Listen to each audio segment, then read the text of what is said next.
如果我现在才开始学精工，我不会立刻去买工具，也不会急着报名课程。我会先做这3件事，因为它们会决定你未来走得远不远，走得稳不稳。大家好，我是老歪。今天我会分享的是，如果我现在从零开始学精工，我会先做的3件事。第一个，找到为什么你想要学精工的原因。第二个，了解精工它是什么，它来自哪里，它要走向哪里。第三个，找一个你欣赏的创作者，去研究他是怎么走过来的。精工不是技术，是一种创作的方式，所以开始的第一步不是买各式各样的工具跟材料，而是问自己，我为什么要做这件事情？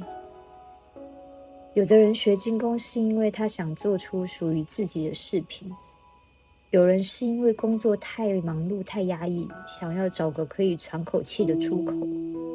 有人学精工是因为他手很灵巧，他想要创业，想要接案子。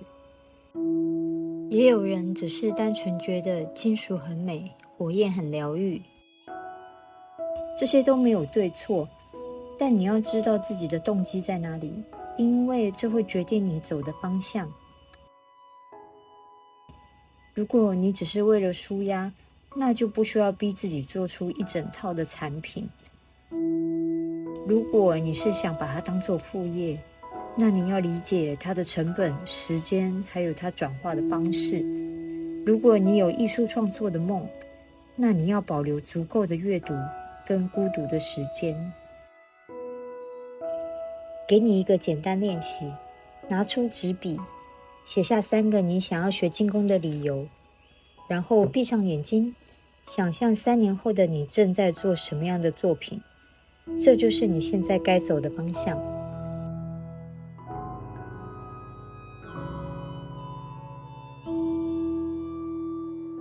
精工的历史可以追溯到好几千年前，从古埃及的黄金饰品、商周的青铜器，到欧洲的盔甲、日本的刀剑，它一直都不只是工艺，更是文化的载体。后来工业化改变了精工的样貌，但也让手工创作变得更纯粹。到了今天，精工早已不只是首饰，还走进雕塑、建筑，甚至成为艺术家表达理念的方式。有些人用回收金属做作品，有些人透过金属讲故事。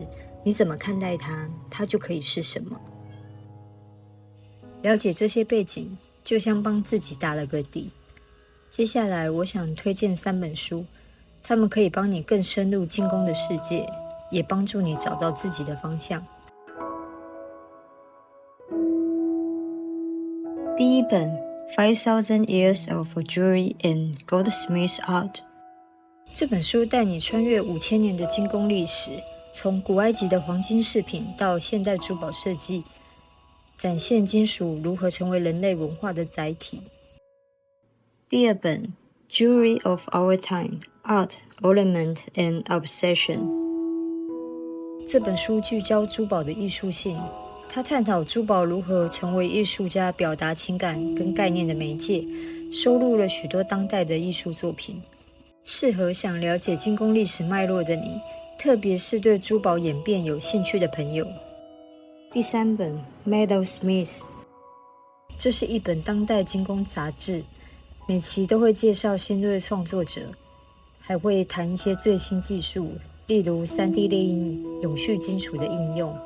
如果想跟上精工的最新动态，就不要错过这本杂志。这3本书从历史、艺术到当代实务，都有不同的切入角度。如果你对精工不只是想学技术，而是想找自己的方向，我觉得可以从他们开始。我常说，你不用追踪100个创作者，你只要深入研究一个你真正欣赏的人，你可以选一位创作者去研究他是怎么开始的，他做了哪些选择，他在初期做的是什么类型的作品，是先卖商品还是先创作？他有开店吗？他有接案吗？他是什么时候办了第一场展览？这个就像在画一张别人的路线图，但是它会让你看见，原来这条路可以走得通，不止你一个人走在上面。有时候我们会觉得，我跟他不一样啊，我没有办法做到他那样。但是你不用变成他，你只需要从他的经验里找出对你有用的线索。你可以翻翻他早期的作品，看一下他的风格是怎么演变的。你也可以回去找他以前写的文章、拍的影片，留意他怎么思考、怎么选择。他是怎么从制作中学习，又是怎么面对没有观众的时候呢？这不是找灵感，而是在建立一个参照点。当你迷路、怀疑、想放弃的时候，这个参照点会提醒你，这条路走得慢一点没有关系，有人也曾经在这里停下来，绕回去，再走回来。你不是第一个这样的人，也不会是最后一个。而你走出来的，也会是一张别人未来可以参考的路线图。所以，如果你现在对金工有一点点向往，先别急着买工具跟设备，也不用急着报名各式各样的课程。你可以先回头问自己，你为什么想要学金工？再慢慢去了解这个领域的深度，让每一步都有方向、有根、有未来。如果你希望我分享更多我自己的起点、创作过程跟转折，我可以再做一支影片来聊聊，或是你也可以留言告诉我，你为什么想学金工？你希望3年后的自己会变成什么样子？如果你喜欢我的内容，可以考虑订阅老歪的频道，我会分享更多跟金工相关的知识。感谢你看到这边，我是老歪，我们下支影片见。